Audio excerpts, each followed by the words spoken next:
गरीब कुम्हार के जादुई मिट्टी के दिए। खेमपुर नाम के गांव में संतोष नाम का एक गरीब कुम्हार रहता था। उसके परिवार में उसके बूढ़े माँ बाप, पत्नी शालिनी और 2 बच्चे थे। इतने बड़े परिवार को चलाने का संतोष के पास एकमात्र सहारा उसका चाक ही था। नवरात्र के नवमी के दिन वो भागता हुआ अपनी पत्नी के पास आकर उससे कहता है, अरे शालिनी, कल के लिए 1000 दियों का ऑर्डर मिला है। अभी से ही काम शुरू करना होगा। एक पूजा पंडाल वालों से ऑर्डर मिला है। वाह जी, मुझे तो लगा था पूरी नवरात्रि निकल जाएगी और कोई काम हाथ ही नहीं लगेगा, पर देखिए माता रानी की कृपा है। अरे बेटा, मैं भी मदद करूंगा। ऐ कौशल्या, तू भी हाथ बटा। सभी मिलकर दिए बनाते हैं, उसे भट्टी में सेकते हैं और सुबह सुबह 1000 दिए का ऑर्डर लेकर बाजार में निकल जाते हैं। पूजा की रौनक हर तरफ थी। कोई खेल खिलौने खरीद रहा था, कोई झूले झूल रहा था। दिए बेचकर जो पैसे आएंगे उससे गुड़िया और चिंटू के लिए कपड़े खिलौने लेकर आ जाऊंगा। माँ बाबूजी के कपड़े, शालिनी के लिए चूड़ियाँ, बहुत सारी खरीदारी करनी है। तभी रास्ते में संतोष से गांव का एक दुकानदार गौतम टकरा जाता है। गौतम शुरू से ही संतोष को परेशान करने की हर संभव कोशिश करता था। उसकी प्लास्टिक के खिलौनों की और चाइनीज लाइट्स की दुकान थी। गांव वाले अगर संतोष की मिट्टी की चीजें खरीदने लगे तो वो हाथ मलता ही बैठा रह जाता था। इसीलिए चाहे संतोष के ग्राहक छीनना हो या फिर उसके काम को खराब करना हो, गौतम उसके पीछे हाथ धोकर पड़ा रहता था। अरे संतोष, कहाँ चले? रुको रुको, दिए वो भी इतने सारे, पर अब किस काम के? पंडाल में दिए तो मैं पहुंचा आया। मेरे ऑटोमेटिक दिए ना तेल लगे ना रुई, बिजली से चलाओ। हवा बारिश तूफान किसी में भी लो ना बुझे। पर काम तो मुझे दिया था गौतम, मैं दिए पहुंचा कर रहूंगा। मेरे दियों की बनावट को देखकर वो दिए छोड़ ही नहीं सकते, देख लेना। ऐसी बात है तो जाओ, बिल्कुल जाओ। संतोष जैसे ही आगे बढ़ता है, गौतम उसे धक्का मार देता है और सारे दिए टूटकर चूर चूर हो जाते हैं। संतोष उदास होकर वापस घर लौट आता है और सारी बात अपनी पत्नी शालिनी को बताता है। कितने काम छीनेगा वो गौतम हमसे। कल से मैं और आप दिवाली के लिए मिट्टी के खिलौने बनाएंगे और बनाकर घर घर जाकर बेचेंगे। ये कितने भी नए नए खिलौने क्यों न ले आए, लेकिन मिट्टी की चीजों की बराबरी नहीं कर सकता। अगली सुबह दोनों पति पत्नी सर पर टोकरी लिए बाजार में निकल पड़ते हैं। दिए ले लो, मिट्टी के दिए ले लो, लगाओ चाइनीज लाइट पर ताला, अब होगा दिए का बोलबाला। अरे चिक्की, अरे ओ चिंटू, आओ आओ दिए ले लो। लीजिए लीजिए, हमारे दिए, घर को करे रोशन, लगाए दिए, जगमगाए अपना आंगन। अरे रुको रुको अंकल, मुझे एक मिट्टी का घर दो ना, मैं मम्मी से पैसे लेकर आती हूँ। हमें भी दो ना, हम भी लेंगे। हमें भी चाहिए। आज तो लगता है सभी खिलौने बिक जाएंगे। तुम्हारा आइडिया तो बहुत अच्छा था शालिनी। अपनी दुकान पर बैठा गौतम परेशान हो गया था। दिवाली का समय और एक भी ग्राहक नहीं, ऐसा कैसे हो सकता है? बाजार का चक्कर लगाना होगा। गौतम बाहर निकलता है और शालिनी और संतोष को मिट्टी के खिलौने बेचता देख वो भी चिढ़ जाता है। इस भिखारी की हिम्मत तो बढ़ती जा रही है। आज पत्नी को भी साथ ले आया। इसे बदनाम न किया तो मैं भी गौतम दुकान वाला नहीं। गौतम रात को संतोष के घर जाता है और उसके खिलौनों में बारूद डाल देता है। अब होगा दिवाली में धमाका। अगले दिन संतोष शालिनी खिलौने बेचकर घर लौट रहे थे। संतोष से खिलौना लेकर प्यारी अपने रसोई में खेल रही थी कि तभी चूल्हे की आग को खिलौना खींचने लग जाता है। खिलौना फेंक बेटी, खिलौना फेंक दे। छबीली अपनी बेटी के हाथ से खिलौना छीनकर बाहर फेंक देती है और एक बड़ा धमाका होते होते रह जाता है। ये खिलौने ने आग कैसे पकड़ लिया? अभी समय रहते मैं प्यारी के हाथों से खिलौना नहीं फेंकती तो ना जाने क्या हो जाता। पता नहीं खिलौनों में क्या डालकर बनाया है संतोष ने। आज मैं इसे नहीं छोड़ूंगी।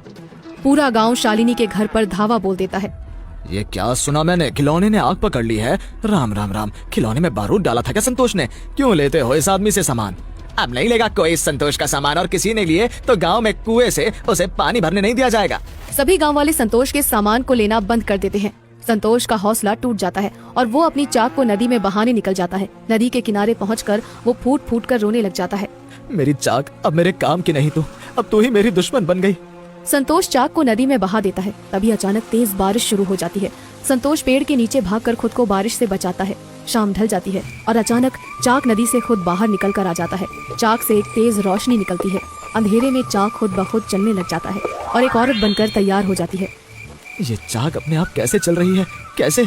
बारिश रुक जाती है और संतोष चाक के पास जाकर खड़ा होता है और उस चाक से निकलती औरत से कहता है, मुझे घर ले चलो संतोष।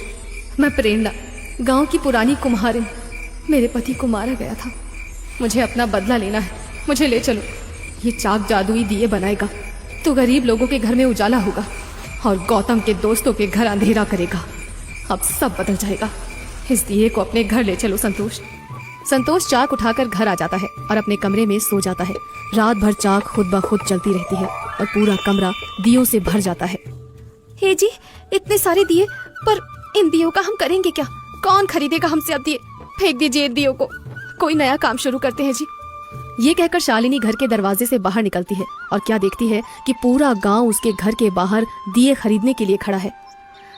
मुझे दिए चाहिए थे, वो भी मिट्टी के, जो कि तेरे पास ही मिलेंगे शालिनी। जो कुछ हुआ उसे भूल जा। मुझे दिया नहीं मिलेगा क्या? सुना है रात भर संतोष ऐसे दिए बना रहा था जो बिना तेल और रुई के चलेंगे, और एक बार जला दिया तो कभी नहीं बुझेंगे। ना बिजली चाहिए, ना तेल, ना तूफान का डर, ना बारिश का। पर ये सब क्या हो रहा है जी? मतलब जो कल रात को हुआ वो मेरा भ्रम नहीं हकीकत था। वाह भगवान वाह। जादुई दिए अपना काम करना शुरू कर देते हैं। जो भी उस दिए को लेकर घर जाता, एकमात्र दिया पूरे घर को रोशन कर देता। लोग दूर शहरों से संतोष के पास आने लग जाते हैं। संतोष का नाम दूर दूर तक मशहूर हो जाता है। पर संतोष की बढ़ोतरी कहाँ गौतम को पचने वाली थी। वो एक रात छुपकर चाक को खुद ब खुद चलता देख लेता है। तो ये सब इस चाक की करनी है, और वाह वाही लूटे संतोष ना जीना। अब चाक चलाऊंगा मैं। गौतम खिड़की के रास्ते कमरे में जाकर चाक चोरी कर लेता है और अपने घर ले आता है और आराम से सो जाता है। अगली सुबह जैसा उसने सोचा था, चाक ने दिए तैयार कर दिए थे। अब दियों को दुकान पर ले जाकर बस बेचना ही है। गौतम दुकान खोलता है और दियों को सजाकर लोगों को बुलाने लग जाता है। लीजिए लीजिए दिए, ऐसे तो संतोष भी ना दे सके। सभी उसकी दुकान से दिए खरीद खरीद कर अपने घर की ओर निकल जाते हैं और जैसे ही दिया जलाते हैं, घर में अंधेरा छा जाता है। ऐसा अंधेरा कि दिन के उजाले में भी कोई अपने हाथ को भी न देख सके। उरी पापा, भीषण अंधेरा। ये गौतम क्या दे दिया? हम तो अंधा हो गया। अरे बचाओ, अरे बचाओ। और यही हाल उन सब का हुआ जो गौतम के पास से दिए लेकर गए थे। सारे दिए बिक गए। जाकर देखता हूँ मेरी जादुई चाक कैसी है। गौतम अपने घर जाता है और जैसे ही अंदर जाता है, चाक एक कुएं का आकार ले लेती है और गौतम उस कुएं में गिर जाता है। बचाओ, कोई तो बचाओ मुझे अम्मा। अरे गलती हो गई, मैं चोर हूँ चोर। सब मेरा किया धरा है मेरा। मुझे मारो, मैंने संतोष के खिलौने में बारूद भरा और उसकी चाक चोरी की। गौतम की आवाज जादू के कारण पूरे गांव को सुनाई दे जाती है। सभी उसके घर पहुंचते हैं और उसे कुएं से बाहर निकाला जाता है। मुझे माफ कर दो संतोष, मैं पापी हूँ। माफ नहीं, मुझे मारो, सब मारो। वो कुआं बहुत डरावना था।